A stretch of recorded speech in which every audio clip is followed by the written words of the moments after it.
vie d'une manière comme ton enfant, Dieu peut.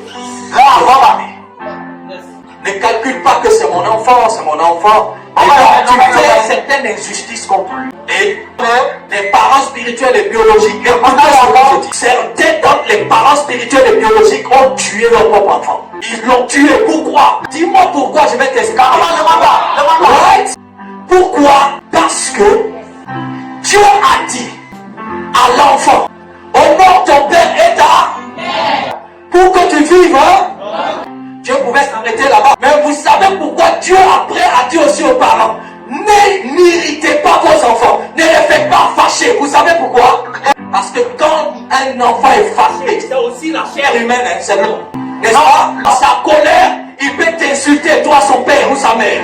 Il peut te faire des choses qu'il ne devait pas faire. Et Dieu, dans sa justice, ne regardera pas que c'est toi d'abord qui as provoqué. Il va d'abord tuer l'enfant avant de venir à toi. Dieu, dans sa justice, ne dira pas c'est son père qui lui a provoqué. Il a fait des choses, mais lui, il a fait ça. Sa parole est sa parole.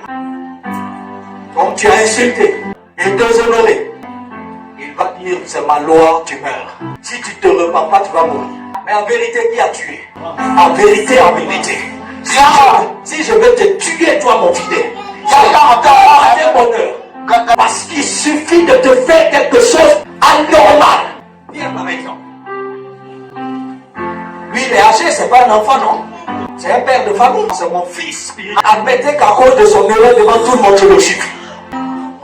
Après, quand il va quitter là, peut-être sur place, il va rien dire. Mais quand il va quitter, il va dire tout ce qu'on ne peut pas dire contre son père. Et qu'est-ce qui arrive? Dieu ne verra plus maintenant que c'est moi qui ai provoqué d'abord. Dieu dira, pourquoi lui n'a pas eu la sagesse de comprendre que c'est son père. Donc comme il a agi comme ça sans réflexion, si mon parent a demandé pardon, je vais le tuer. Et s'il meurt, qui a tué? À un moment donné, il faut que nous parlons de la justice de Dieu. Les pères tuent leurs enfants. Amen. Amen. Si un père de famille, père de multitude, tu viens l'humilier devant tout le monde, qu'est-ce qui arrivera? Quand tu es père de lui aussi il est père de quelqu'un. Et devant ce quelqu'un, tu l'humilies, il va réagir. Et s'il réagit, qu'est-ce qui arrive? Parce que ça va l'amener à se fâcher d'une manière incontrôlable. Après, c'est toi le père qui va dire, Dieu a dit. Mais comme il n'a pas fait, moi je suis père. Tant, n'oublie pas une chose. Dieu aussi a dit, père, n'irritez pas. Ça veut dire qu'il y a un commandement sur toi aussi. Quand tu as fait que Dieu l'a tué, certainement si tu ne te repens pas, toi aussi Dieu te tuera. Respectez vos enfants. Surtout, quand il a un certain âge, appelle-le dans le secret.